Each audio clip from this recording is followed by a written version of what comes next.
ಅಮ್ಮ. ಲಿಟ್ರಲಿ ಅದೊಂದು ಕಾಡು. ಬಸ್ಸಲ್ಲಿ ಹೊರಟಿದ್ದು, ಬಸ್ಸದ ಕೆಲವು ಗ್ಲಿಮ್ಸಸ್ ಎಲ್ಲ ನೀವು ನೋಡ್ತಾ ಇದ್ದೀರಾ.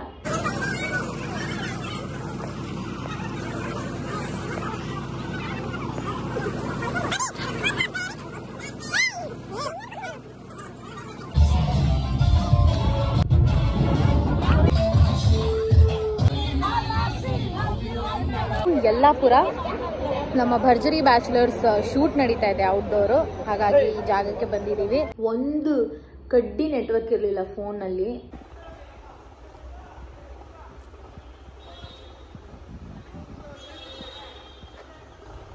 ಇಲ್ಲಿ ನಾವಿವಾಗ ಬೆಳಗ್ಗೆ ಫಸ್ಟ್ ಸ್ಟಾಪ್ ಇದ್ದಿದ್ದು ಇಲ್ಲೊಂದು ಆಂಜನೇಯನ ಗುಡಿಗೆ ಬಂದಿದ್ವಿ. ಸಖತ್ ಖುಷಿ ಆಯ್ತು.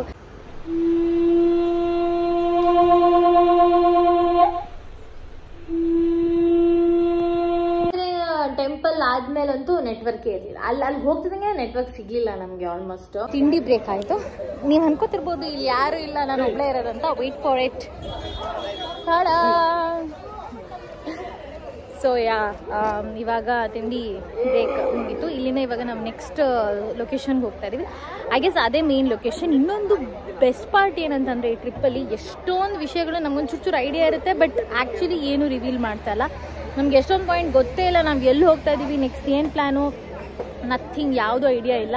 ತಿಂಡಿ ವ್ಯವಸ್ಥೆ ಎಲ್ಲ ಸಖತ್ತಾಗಿತ್ತು. ತಿಂಡಿ ಬ್ರೇಕ್ ಕೂಡ ಇತ್ತು.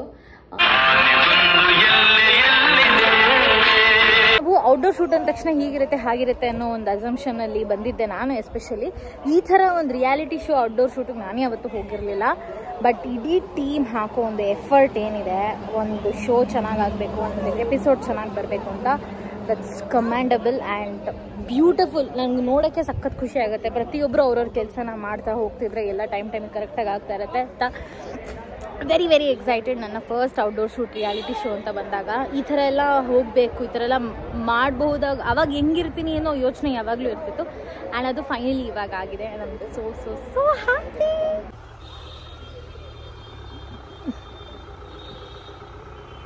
ಆಂಜನೇಯ ಟೆಂಪಲ್ ಆದಮೇಲೆ ನಾವು ಒಂದು ಬ್ರಿಡ್ಜ್ ಹತ್ರ ಹೋದ್ವಿ.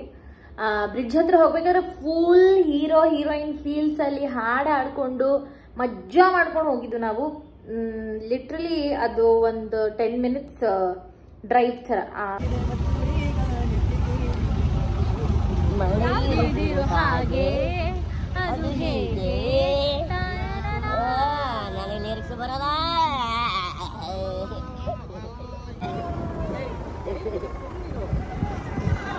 ಜೀಪ್ಗಳು ಅನ್ನೋದಕ್ಕೆ ಬಂದ್ರೆ ಬಿಟ್ಟಿರ್ತಾವ.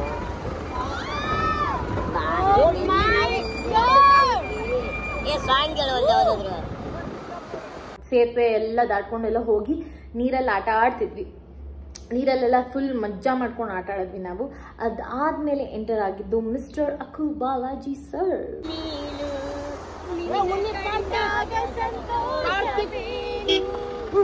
ಸೌಂಡ್ ಕೇಳಿಸ್ತಿದ್ಯಾ ನಾವೆಲ್ಲಿದ್ದೀವಿ ಅಂತ? ಈ ಜಾಗದ ಹೆಸರು ಕಳಾಸೆ ಅಂತ. ಲೈಕ್ ಶೂಟ್ ಮಧ್ಯೆ ಇಲ್ಲೊಂದು ಚಿಕ್ಕ ಸ್ಟಾಪ್ ಕೊಟ್ಟಿದ್ದಾರೆ. ಆ್ಯಂಡ್ ಏನು ಚೆನ್ನಾಗಿದೆ ಗೊತ್ತಾ ಜಾಗ. ಓ ಮೈ ಗಾಡ್. ಆ ಕಡೆ ಲೈಕ್ ಒಂದು ಲ್ಯಾಂಡ್ಸ್ಕೇಪ್, ಒಂದು ಡ್ರಾಯಿಂಗ್, ಒಂದು ಪಿಕ್ಚರ್ ಥರ ಕಾಣಿಸ್ತಾ ಇದೆ ನನಗೆ. ಯಾರು ಪೇಂಟರೋ, ಸಿಂಗರೋ, ಡ್ಯಾನ್ಸರೋ ಬಂದಾಗ ನಿಂತ್ಕೊಂಡು they can watch this for hours together. ಯಾರೇ ಬಂದ್ರೂ ಮಜಾ ಇರುತ್ತೆ. ಈಗ ಎಷ್ಟು ಚೆನ್ನಾಗಿದೆ. ಆ ಕಡೆ ವ್ಯೂ ತೋರಿಸ್ತೀನಿ.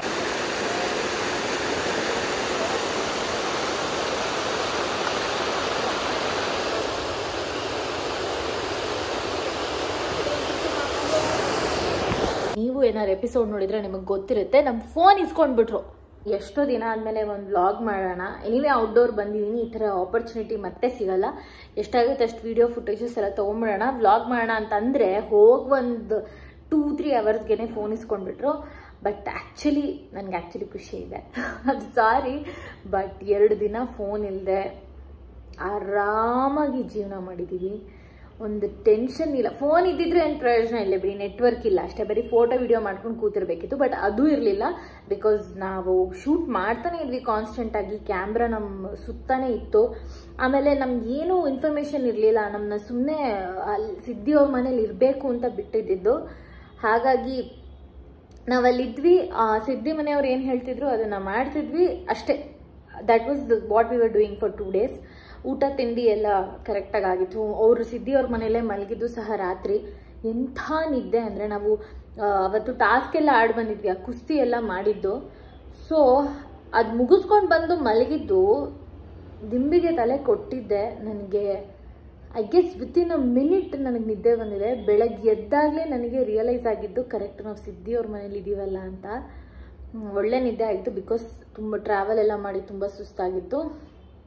ಮಾರನೇ ದಿನ ಕೂಡ ಬೆಳಗ್ಗೆ ಎಲ್ಲ ನಾವು ಕಾಡಿಗೆ ಹೋಗಿದ್ವಿ, ಕಾಡಲ್ಲಿ ಹೆವಿ ಸುತ್ತಾಡಿದ್ವಿ. ನಾವಿದ್ದಿದ್ದು ನಾರಾಯಣ ಅಪ್ಪು ಸಿದ್ಧಿ ಅವ್ರ ಮನೇಲಿ.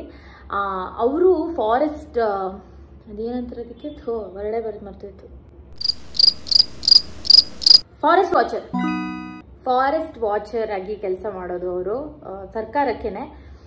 ಸೊ ನಮ್ಮನ್ನ ಕರ್ಕೊಂಡು ಹೋಗಿದ್ರು ಒಂದು ರೌಂಡು. ಅವ್ರಿಗೆ ಹೆಂಗೆ ಗೊತ್ತಾ, ಇವಾಗ ನಮ್ಗೆ ಹೆಂಗೆ ನಾವು ಯಾವ ಊರಲ್ಲಿ ಇದ್ದೀವಿ, ನಮಗೆಲ್ಲ ಏರಿಯಾ ಏನೇನಿರುತ್ತೆ, ಎಲ್ಲೆಲ್ಲಿದೆ ಅಂತ ಗೊತ್ತಿರುತ್ತಲ್ಲ, ಆ ಥರ ಕಾಡಲ್ಲಿ ಯಾವ ಮರ ಎಲ್ಲಿದೆ, ಒಂದೇ ಮರಗಳಿದ್ರೂ ಇದಾವ ಮರ ಎಲ್ಲ ಡೀಟೇಲ್ಸ್ ಗೊತ್ತು.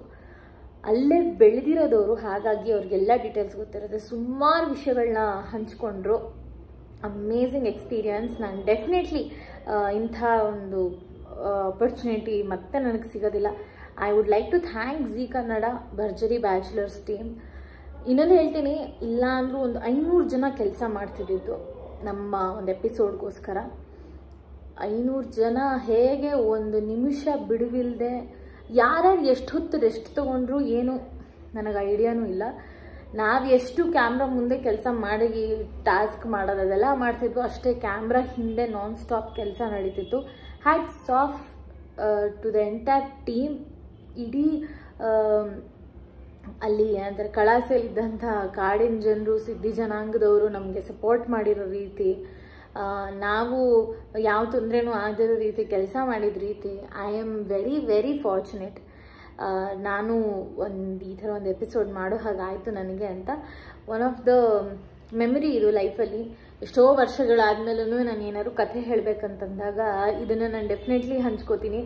ಹಾಗೆ ಅಷ್ಟು ರೆಕಾರ್ಡ್ಗಳಿಲ್ಲ ಫೋನಲ್ಲಿ ಆಬ್ವಿಯಸ್ಲಿ, ಬಟ್ ನೀವು ZEE5 ಆ್ಯಪಲ್ಲೇ ನೋಡಬಹುದು.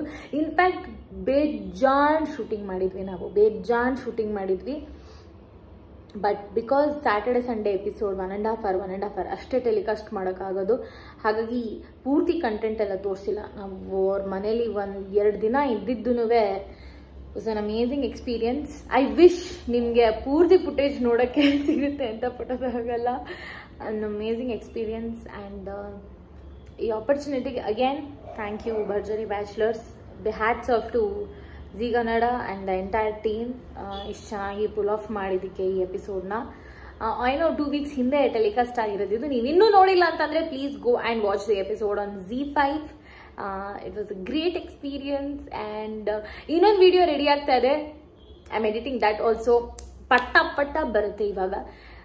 I hope you enjoyed this. And ಈ ವಿಷಯನ ನಿಮ್ಮ ಜೊತೆ ಶೇರ್ ಮಾಡಬೇಕಿತ್ತು ಅಂತ ನನಗೆ ಆಸೆ ಇತ್ತು. Finally I did it. Thank you so much. And ನಿಮ್ಮ ತಾಳ್ಮೆಗೆ ಅಟ್ಸ್ ಆಫ್. ನಿಮಗೆ ಅಟ್ಸ್ ಆಫ್. ಯಾರು ಮಾಡೋಕ್ಕಾಗಲ್ಲ ಈ ಥರ. Thank you so much. I love you all. ನನ್ನ ನೆಕ್ಸ್ಟ್ ವಿಡಿಯೋಲಿ ಸಿಗ್ತೀನಿ. ಅಲ್ಲಿವರೆಗೂ ಟೇಕ್ ಕೇರ್.